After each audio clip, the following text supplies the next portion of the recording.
UPSC की इस journey में हर कोई तो कहता है कि मेहनत करना होगा, लेकिन इस मेहनत को कोई डिफाइन नहीं कर पाता। तो सबसे पहले आप अपने शेड्यूलिंग को देखें, उसके बाद में सिलेबस को। अब शेड्यूल मैपिंग क्या है यहाँ पे? आप सर मतलब सुबह उठते हैं, उठने के बाद में पता ही नहीं है कि क्या करना है। मतलब ठीक है, मैं ये भी नहीं कह रहा हूँ कि आधे घंटे आपको शेड्यूल बनाना है, नहीं। एक तरह से हम डायरेक्शन लेस तो ना रहे, उठने के बाद पता तो रहे हमें कि क्या चीज़ करनी है। आज साल चलो मान ली सर की 2 घंटे क्लास ले ली, फिर एक इनकी ले ली, फिर उनकी ले ली, पता ही नहीं चल रहा कोई सिलेबस कहाँ जा रहा है, किस दिशा में जा रहा है। 1 साल 2 साल ऐसे निकल जाए। ये ज़रूरी नहीं है कि आपने 2 साल पहले प्रिपरेशन करने का सोच लिया तो आपका सिलेक्शन हो जाएगा। आपको उस हिसाब से उस लाइन में जाना पड़ेगा। तो शेड्यूल हर दिन की नीड है, और शेड्यूल ऐसा नहीं कि उसके लिए बैठ गए, बस मुझे सुबह से शाम तक मैं एक डायरेक्शन में रहूं, उस चीज़ के लिए शेड्यूल बनाना। दूसरी इंपॉर्टेंट बात, सिलेबस मुझे पता हो। हर दिन अपने आप से पूछो ना, आपकी सिलेबस हुआ कि नहीं, सिलेबस पता है कि नहीं, बहुत ज़्यादा ज़रूरी है। इसके बाद आती है फिर आप अपने टॉपिक सब्जेक्ट पढ़ें। अब देखो तीसरे में कितनी काम की चीज़ लिखी, कंप्लीट द सिलेबस। सर आधा आधा मतलब साल निकल जाता है। सब्जेक्ट यदि कुछ पूछ रहे हो तो नहीं बता पाएंगे सर सब्जेक्ट पूरे हुए थे। सबसे बड़ा दिक्कत बस यही है सेल्फ स्टडी में। कई बार हम पढ़ रहे होते हैं तो भैया आप कहीं से भी पढ़ रहे हो, कैसे भी पढ़ रहे हो, ध्यान रहे जो सब्जेक्ट शुरू किया उसको एंड कर लो। आगे जाके इकट्ठा हो जाता है, और इकट्ठा होगा, एंग्जाइटी बढ़ेगी, एफिशिएंसी कम होगी, काम खत्म हो गया, टाटा बाय बाय, वैसा वाला काम है। तो सब्जेक्ट जब शुरू कर रहे हो तो एंड करो। इस सब्जेक्ट जब पढ़ते हो तो उसमें साथ में आपको नोट्स भी बनाने हैं, एटलीस्ट उतने नोट्स की कम से कम रिवाइज करने में दिक्कत ना हो। साथ में आप जब वो टॉपिक हो जाता है तो एमसीक्यूज लगाने पड़ेंगे, ये हर दिन के काम है।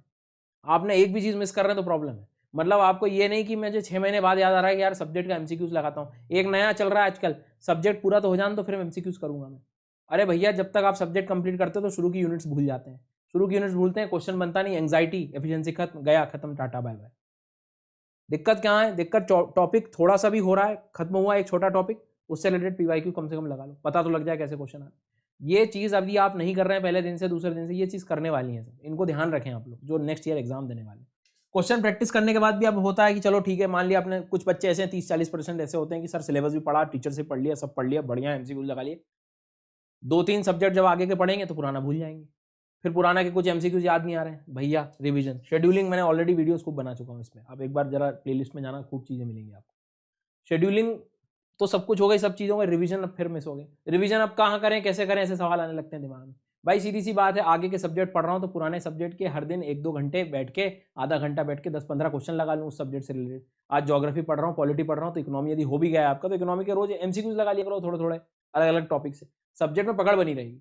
कभी भी अगले 2 सब्जेक्ट शुरू करो तो पुराने को छोड़ो मत बिल्कुल भी, उसके क्वेश्चन लगाते रहो।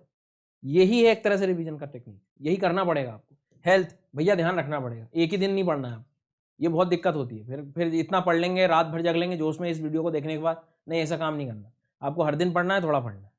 और फिर आखिरी में आता है सर मोटिवेशन, मैंने लास्ट में रखा है इसको, क्यों? क्योंकि यदि आप ईमानदारी से ये सारी चीज़ें कर गए ना तो ऑटोमेटिकली आप मोटिवेट रहोगे, कहीं ढूंढने की जरूरत नहीं पड़ेगी सर आपको।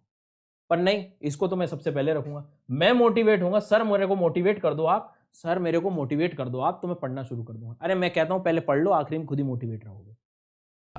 ठीक है, चलिए, थैंक यू।